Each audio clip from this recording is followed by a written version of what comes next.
मंचावरची गर्दी आहे त्या गर्दीला पुन्हा पुन्हा विनंती करतोय. आपले आजचे जे प्रमुख अतिथी आहेत ते आपल्यासाठी मुंबईहून आलेले आहेत.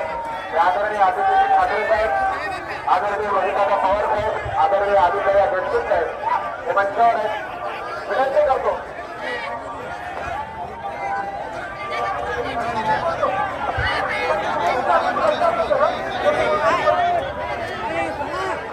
आज या ठिकाणी धाराशिव लोकसभा सार्वत्रिक निवडणूक 2024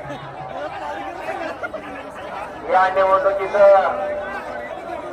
नामनिर्देशन पत्र सादर करण्यासाठी या ठिकाणी धाराशिव जिल्ह्यातील आणि पूर्ण महाराष्ट्रातील गद्दारी काढण्यासाठी उपस्थित असलेले सन्माननीय युवासेना प्रमुख माजी मंत्री आदित्यजी ठाकरे साहेबांचं मी आपल्या सगळ्यांच्या वतीनं टाळ्याच्या गडगडात हार्दिक स्वागत करतो.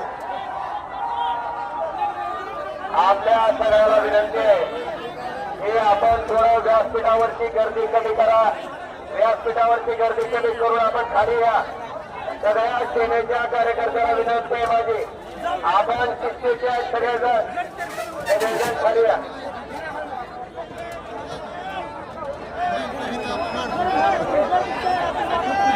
आज या ठिकाणी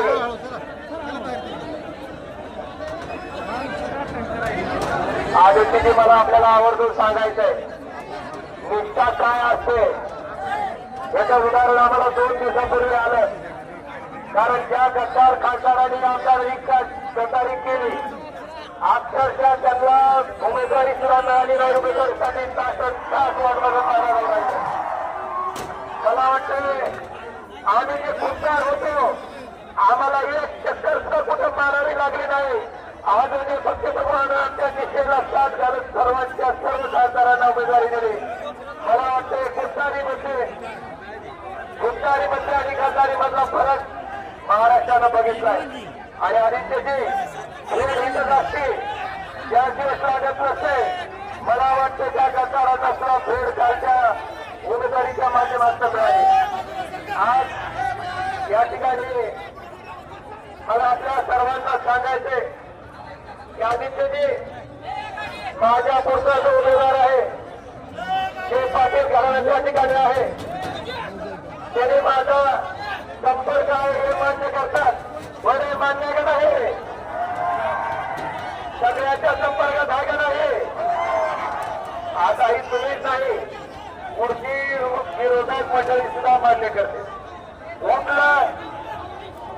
माझ्या फोनवर त्या ठिकाणी बोललं जाते साहेब आदरणीय शिवसेना प्रमुख बाळासाहेबांनी जे आम्हाला वचन दिलं होतं 80% समाजकारण आणि 20% राजकारण आदित्यजी आधीच्या वचनाची परिपूर्तता करत कायमस्वरूपी सामान्य माणसाच्या अडचणीसाठी सामान्य माणसाच्या संपर्कात राहायचं काम केलेलं आहे.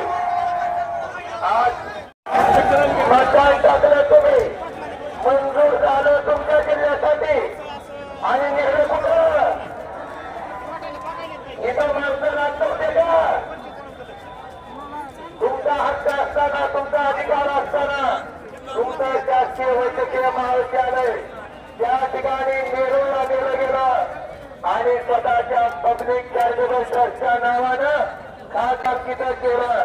पहिला भरभंग आहे साहेब आम्ही ते महाविद्यालय या जिल्ह्यात केलं आणि 100% शासनाच्या मालकीचं केलं. आज त्या शासकीय महाविद्यालयाच्या बाबतीत मला आपल्याला अतिशय गंभीर प्रकार त्या ठिकाणी सांगायचे. आदित्यजी त्यांनी सांगते त्यांनी त्या ठिकाणी सांगितलं जात आहे की आम्ही लोकांवर इलाज करतो. बांधवांनो माहितीच्या अधिकारात आपण प्रेरणा चॅरिटेबल ट्रस्टच्या मेडिकल कॉलेजमध्ये